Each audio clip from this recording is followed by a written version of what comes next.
បានធ្វើការក្រើនរំលឹកដល់ប្រជាពលរដ្ឋពិសេសប្រជាពលរដ្ឋដែលកំពុងរងគ្រោះដោយសារទឹកជំនន់និងចំនួនទឹកភ្លៀងសូមបង្កើនការប្រុងប្រយ័ត្ននិងត្រៀមលក្ខណៈទុកជាមុនក្នុងការឆ្លើយតបដើម្បីការពារខ្លួននិងគ្រួសារពីផលប៉ះពាល់នៃគ្រោះទឹកជំនន់ជៀសវាងប៉ះពាល់ដល់ហេដ្ឋារចនាសម្ព័ន្ធទ្រព្យសម្បត្តិសុខភាពនិងអាយុជីវិតនៅក្នុងវីដេអូអប់រំស្ដីពីការការពារសុខភាពត្រៀមបង្ការនិងការឆ្លើយតបទៅនឹងគ្រោះទឹកជំនន់ក្រសួងសុខាភិបាលបានអំពាវនាវឲ្យប្រជាពលរដ្ឋនៅក្នុងអំឡុងពេលមានទឹកជំនន់មិនត្រូវចូលទៅក្នុងផ្ទះ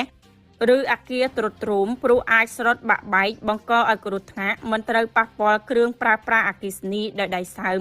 ឬកំពុងឈរនៅក្នុងទឹកត្រូវសម្រានក្នុងមុងគ្រប់ពេលដើម្បីការពារជំងឺគ្រុនឈាមគ្រុនចាញ់គ្រុនឈីសនិងជំងឺផ្សេងៗចំពោះស្ត្រីមានផ្ទៃពោះត្រូវតាមដាននិងពិនិត្យផ្ទៃពោះតាមកាលកំណត់របស់មណ្ឌលសុខភាពឬមន្ទីរពេទ្យបើស្ត្រីគ្រប់ខែជិតដល់ពេលវេលាសម្រាលត្រូវរកកន្លែងស្នាក់នៅក្បែរមណ្ឌលសុខភាព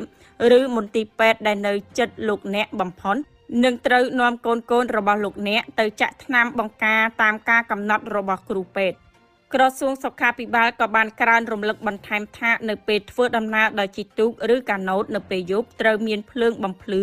និងត្រូវមានអាវពោងសុវត្ថិភាពដើម្បីការពារពេលមានការលិចលង់ជៀសវាងនៅគ្រោះថ្នាក់លង់ទឹកត្រូវការពារកុមារតូចៗមិនឲ្យចុះទឹកនិងពន្យល់កុមារពីគ្រោះថ្នាក់នៃការលង់ទឹកក៏ដូចជានាំកុមារទៅកន្លែងខ្ពស់និងមានអ្នកថែទាំព្រមទាំងប្រើអាវពោងសុវត្ថិភាពឬប៊ីដុងជ័រក្រពេលកុមារចេញពីផ្ទះត្រូវប្រុងប្រយ័ត្នគ្រោះថ្នាក់ដោយសារពស់ចឹកឬសត្វអាសិរពិសផ្សេងៗក្រសួងសុខាភិបាលបានណែនាំទៀតថាក្នុងករណីមានសមាជិកគ្រួសារឬនរណាម្នាក់មានគ្រោះថ្នាក់ដោយសារពស់ចឹកឬសត្វអាសិរពិសតិចឬខាំត្រូវបញ្ជូនជាប្រញាប់ទៅមណ្ឌលសុខភាព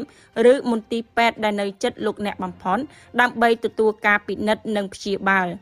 ត្រូវទទួលទានទឹកស្អាតដោយប្រើធុងចម្រោះឬដាំទឹកឲ្យពុះឬប្រើប្រាស់ទឹកដោយប្រើថ្នាំក្លរីនឬក្លរ៉ាមីនចំនួន2គ្រាប់អាចលាយទឹក20លីត្ររួចទុករយៈពេល30នាទីមុនប្រើប្រាស់ត្រូវលាងសម្អាតបន្លែនិងផ្លែឈើជាមួយទឹកស្អាតចម្អិនអាហារឲ្យបានឆ្អិនល្អ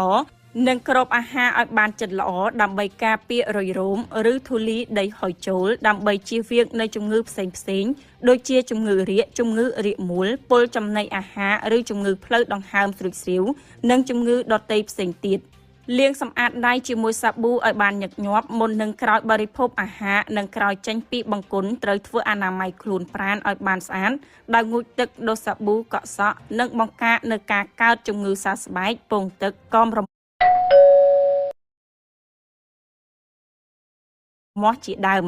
ជាមួយគ្នានេះដែរក្រោយពេលទឹកជំនន់ត្រូវបន្តបរិភោគចំណីអាហារស្អាតទឹកស្អាតនិងអនាម័យខ្លួនប្រាណឲ្យបានស្អាតដើម្បីជៀសវាងនៅជំងឺផ្សេងៗត្រូវបន្តសម្រានក្នុងមុងគ្រប់ពេលដើម្បីការពារជំងឺគ្រុនឈាមគ្រុនចាញ់គ្រុនឈីសនិងជំងឺផ្សេងទៀតត្រូវពិនិត្យមើលផ្ទះក្រែងមានបាក់ស្រុតនាំឲ្យមានគ្រោះថ្នាក់ប្រុងប្រយ័ត្នក្រែងមានសត្វពស់ឬសត្វអាសិរពិសផ្សេងទៀតអនាម័យបរិស្ថានជុំវិញនិងក្នុងផ្ទះព្រោះក្រោយពេលទឹកស្រកទៅបានបន្សល់នៅភាពកខ្វក់និងមេរោគជាច្រើនរស់នៅក្នុងទឹកជៀសវាងនៅការដក់ទឹកជុំវិញផ្ទះនិងនៅក្នុងផ្ទះនាំឲ្យមានដង្កូវទឹកកើតមូសខ្លានិងមូសដែកគោលដែលអាចបង្កឲ្យមានជំងឺគ្រុនឈាមនិងគ្រុនចាញ់ដោយស្ដារនិងសម្អាតអណ្ដូងទឹកឡើងវិញមុននឹងប្រើប្រាស់ព្រមទាំងជួសជុលនិងសង់បង្គន់ឡើងវិញដោយជានិច្ចកាលត្រូវបន្ទោបង់ក្នុងបង្គន់គ្រប់ពេល